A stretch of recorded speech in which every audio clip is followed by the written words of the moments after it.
बिस्मिल्लाहिर्रहमानिर्रहीम, अस्सलाम वालेकुम। मैं हूं ईसा नकवी। आज 26 नवंबर है। दफ्तर ख़ारजा की हफ्तावार ब्रीफिंग भी थी। बहुत सारे मामलात जो हैं वो ऐसे हैं कि जिनके ऊपर बात हो सकती है। दिल वड़ाई साहब के साथ मैं एक वीडियो कर चुका हूं, लेकिन इस वीडियो में स्पेसिफ़िकली मैं OIC के हवाले से बात करूंगा और कुछ हैरत अंगेज़ इंकशाफात हैं। कंप्यूटर स्क्रीन आपको मेरे अकब में नज़र आ रही है और इस वीडियो के दौरान ही मैं कोशिश करूंगा कि मैं आपको इसके ऊपर कुछ तस्वीर दिखाऊं, कुछ ऐसी इन्फॉर्मेशन जो कि मैंने यहाँ पर पहले से खोली हुई है। जिस वक्त मैं आपको वो कैमरा करीब लेकर जाऊंगा तो मैं उसमें आपको दिखाऊंगा और आपको ये बताऊंगा कि भारत के फराहम करदा पंडाल में इस्लामी ममालिक के वज़राए ख़ारजा का पड़ाव होने जा रहा है 27 और 28 नवंबर को। OIC इजलास में क्या होगा और किस मुँह से OIC जो है और इसके वज़राए ख़ारजा जो यहाँ पर 57 ममालिक के मौजूद होंगे, वो किस मुँह से इस्लामी दुनिया को दरपेश मिसाइल कश्मीरियों और फ़लस्तीनियों का मुकदमा लड़ सकेंगे। इससे पहले जो मैंने वीडियो की थी उसमें मैंने एक्सप्लेन किया था कि क्यों ये लाइकली नहीं है कि कश्मीर के ऊपर कोई बहुत अहम पेशरफ्त हो सकती है, क्योंकि जो ऑर्गेनाइजेशन ऑफ इस्लामिक कॉन्फ्रेंस की तरफ से प्रेस रिलीज़ जारी की गई है, इसका कर्टन रेजर जारी किया गया है, उसमें फ़लस्तीन का मामला मौजूद है, इस्लामोफोबिया का मामला मौजूद है, बहुत सारे मसाइल जिनके ऊपर बात होगी इस कॉन्फ्रेंस में। लेकिन कश्मीर का तज़किरा उस प्रेस कॉन्फ्रेंस, उस जो कर्टन रेजर है उसमें नहीं किया गया। दफ्तर ख़ारजा की तरफ से जो प्रेस रिलीज़ आई थी, मैं तफसील के साथ बता चुका हूँ कि उसमें ये कहा गया कि कश्मीर के मामले पर बात होगी। अब ये तो वाज़े तौर पर नज़र आ रहा है कि as a specific set agenda item Kashmir जो है उसके ऊपर बात नहीं होगी, लेकिन क्योंकि उसमें ये तज़किरा है प्रेस रिलीज़ में कि जो नॉन मेंबर स्टेट्स हैं जिसमें भारत भी शामिल है, वहाँ पर मुसलमानों की हालत ज़ार पर इस कॉन्फ्रेंस के दौरान गुफ्तगू हो सकती है। पाकिस्तान की कोशिश होगी, ये एक डिप्लोमेटिक एफर्ट है कि इसमें कश्मीर के मामले के ऊपर बात की जा सके। साल 2019 1 मार्च के बाद ये पहली मरतबा conference council of foreign ministers हो रही है ऑर्गेनाइजेशन ऑफ इस्लामिक कोऑपरेशन की। इस दौरान गुज़श्ता एक साल में जो 3 सबसे बड़े इशूज़ हैं जो इस्लामी दुनिया को दरपेश हुए, एक इस्लामोफोबिया, पूरे जो दुनिया में ख़ास तौर पर मगरिब में इस्लामोफोबिया का बढ़ता हुआ रुझान है। फ्रांसीसी सदर इमानुएल मैक्रन की जानिब से जिस तरीके से उसको आज़ादी इज़हार राय की ब्लैंकेट, उसको उसका कवर, उसका अम्ब्रेला देने की कोशिश की गई, उसके हवाले से एक बड़ा मसला मौजूद है। दूसरा मसला है फ़लस्तीन का। फ़लस्तीन का इशू के ऊपर OIC बनी थी और OIC जो है उसके कुछ मेंबर कंट्रीज़ और फाउंडर मेंबर्स ने भी अब जो है वो इसराइल को तस्लीम कर लिया है। तो फ़लस्तीन का मसला और तीसरा मसला उस कॉन्फ्रेंस के जो लास्ट CFM हुई थी उसके बाद से अब तक जो दरपेश आया है, वो 5 अगस्त को इंडिया में इलीगल एनेक्सेशन हुई जम्मू और कश्मीर की। तो ये 3 बड़े मसाइल थे। 2 का तज़किरा है कि इनके ऊपर बात होगी। कश्मीर का अलहदा से नाम नहीं लिया गया कि इसके ऊपर एज ए टॉपिक बात होगी। इसमें एग्जैक्टली क्या होता है ऑब्वियसली अगले 2 दिन में इसका मालूम हो जाएगा। लेकिन ये मैंने क्यों कहा कि भारत के फराहम करदा पंडाल में पड़ाव, वो मेरे अकब में मौजूद है, मैं आपको दिखा भी दूंगा।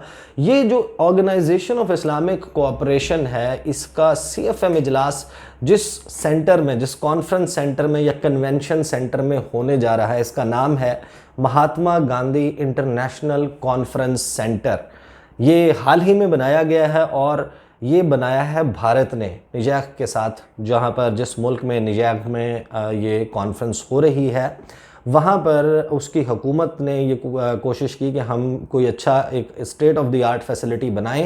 इनके पास पैसे इतने मौजूद नहीं थे। अपने फ़ंड से इन्होंने तकरीबन $20 मिलियन के करीब रकम जमा की, जबकि तकरीबन 35 से 36 मिलियन डॉलर इंडिया ने अपने अफ्रीका रीच आउट प्लान के तहत मुख्तस किया। बड़े कम वक्त में ये state of the art facility बनाई गई और इस फैसिलिटी में जो फंडिंग है, जो इसका MOU साइन किया था, वो उस वक्त भारत की वज़ीर ख़ारजा थी सुषमा स्वराज, और इसका इफ्तिताह इस साल यानी कि 2020 के महीना जनवरी में सुब्रमण्यम जयशंकर जो कि भारत के वज़ीर ख़ारजा हैं, उन्होंने जाकर इसका इफ्तिताह किया था। पहले तो मैं आपको इसकी तफसील बता देता हूँ, फिर मैं बताऊँगा कि किस मुँह से बात की जाएगी, भारत में किस किस्म के मसाइल हैं। तो OIC के जो मेंबर कंट्रीज़ हैं उन्होंने इसको एज अ वेन्यू एक्सेप्ट कैसे कर लिया, क्योंकि ये एक न्यूट्रल वेन्यू नहीं है। इस वजह से, क्योंकि यहाँ पर आपको जब मैं तस्वीर दिखाऊंगा, मैं इसको ज़रा करीब ले आता हूँ कैमरे को, आप ज़रा गौर कीजिएगा। आई होप कि now this is now visible, I hope. ये देखिए जी, ये है जी कॉन्फ्रेंस सेंटर है। कॉन्फ्रेंस सेंटर की तस्वीर को हम खोल लेते हैं। लेकिन उससे पहले ये देख लें, ये सुषमा स्वराज साहिबा जो हैं, ये इनके साथ MOU साइन हो रहा है। इसका इफ्तिताह जो है ये सुब्रमण्यम जयशंकर हैं, भारत के वज़ीर ख़ारजा, ये निजैक के सदर के साथ यहाँ पर मौजूद हैं और इफ्तिताह किया जा रहा है Mahatma Gandhi international conference centre का या कन्वेंशन सेंटर का। इसकी जो तफसील है उस पर जब हम आते हैं तो उसमें ये लिखा हुआ है कि जो 33rd ऑर्डिनरी सेशन था conference of heads of states of governments of the African union, जो कि 2019 में होना था, उसके लिए नाइमी जो है वो ये चाहता था कि एक कन्वेंशन सेंटर बना लिया जाए। इसको बनाया गया जिसमें 5000 लोगों के बैठने की कैपेसिटी है और इसमें तकरीबन जो है वो 55 हेड्स ऑफ स्टेट्स उस वक्त आने थे उस कॉन्फ्रेंस में।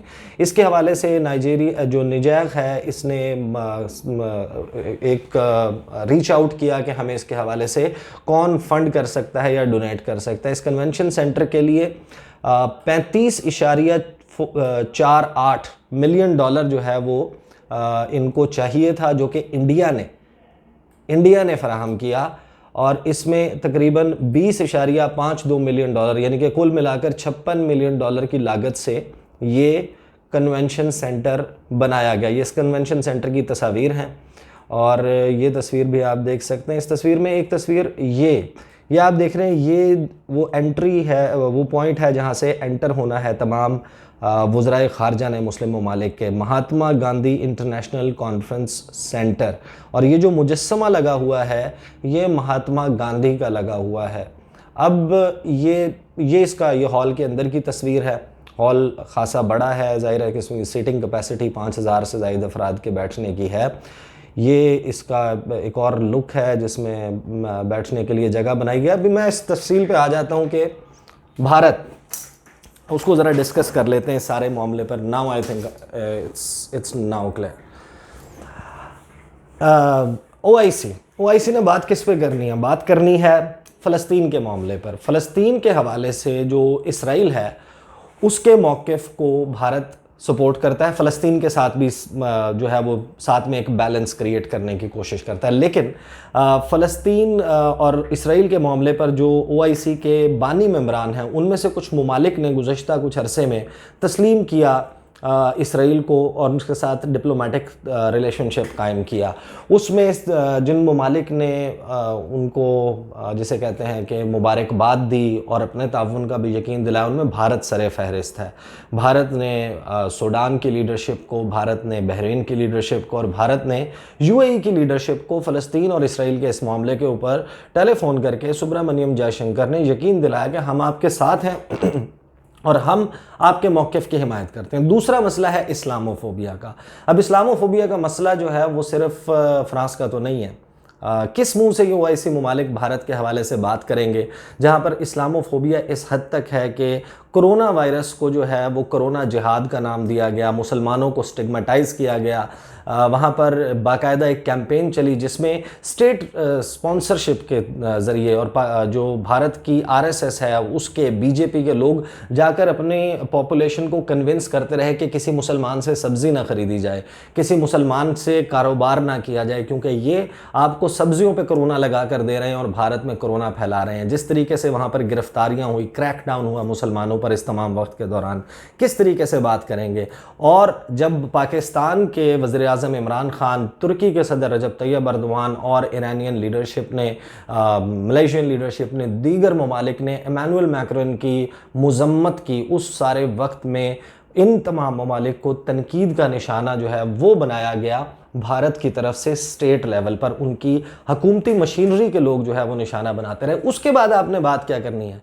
कश्मीर के मसले के ऊपर आप बात करेंगे एक ऐसे वेन्यू पर, एक ऐसे हॉल में बैठकर। इसको OIC ने एक्सेप्ट ही कैसे कर लिया कि हम इस हॉल में, जिसका नाम Mahatma Gandhi international convention centre है, उनके फराहम करदा पंडाल में बैठ के, क्योंकि डिप्लोमेसी में सिम्बॉलिक चीज़ें होती हैं, अलामती चीज़ें बहुत अहमियत रखती हैं। और ये किस तरीके से मुमकिन है कि आप इसी साल 2020 नई दिल्ली में क्या हुआ था, नई दिल्ली में टारगेट करके जो मुसलमान जो हैं एहतजाज कर रहे थे सिटीज़नशिप अमेंडमेंट एक्ट के हवाले से, जो उनका नेशनल रजिस्टर ऑफ सिटीजन्स है उसके हवाले से जो एहतजाज कर रहे थे, उनकी टारगेट किलिंग की गई थी। मैं मल्टीपल वीडियोस कर चुका हूँ उसके ऊपर, किस तरीके से आप भारत के हवाले से इस कन्वेंशन सेंटर में, इस कॉन्फ्रेंस सेंटर में बैठ के, एक ऐसा वेन्यू जो आपका अपना भी नहीं है उसके ऊपर वहाँ पर बैठ कर उसकी सिम्बॉलिक इंपॉर्टेंस कितनी है उसके ऊपर आप बात कर पाएंगे। मेरे ज़रा ये कहते हैं कि पाकिस्तान ने इसके हवाले से अपने खदशे का इजहार किया था, जिसके ऊपर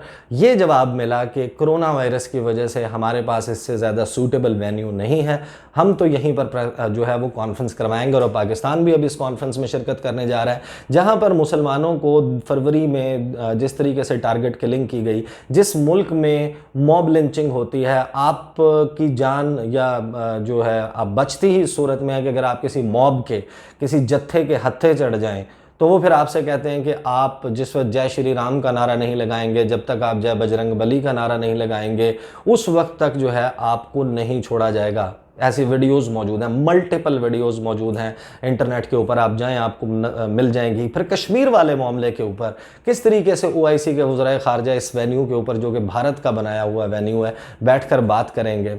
ये सारी जो है वो तफसील है इसके हवाले से। कुछ अहम, इंतहाई अहम स्टोरीज़ हैं, एक तो जिनके ऊपर मैं आने वाली वीडियोस में बात करूंगा कि किस तरीके से दोबारा रीसरफेस हुआ है मामला, जो Israeli prime minister Benjamin Netanyahu की मोहम्मद बिन सलमान के साथ मुलाकात है, उसके हवाले से क्या कहा है माइक पॉम्पियो ने, उसके हवाले से मैं आपको बताऊँगा। और साथ ही जो UAE के हवाले से, वीज़ा बैन के हवाले से कुछ तफसीलात मैं शेयर कर चुका हूँ आदिल वड़ाइच के साथ वीडियो में, कुछ मैं अपनी आने वाली वीडियोज़ में करूँगा। और चाइना पाकिस्तान इकनॉमिक कॉरिडोर के हवाले से और कुछ अहम मामलात पर आज दफ्तर खारजा में बात हुई थी, कोशिश करूंगा कि उसके हवाले से भी जो है वो एक वीडियो कर सकूं।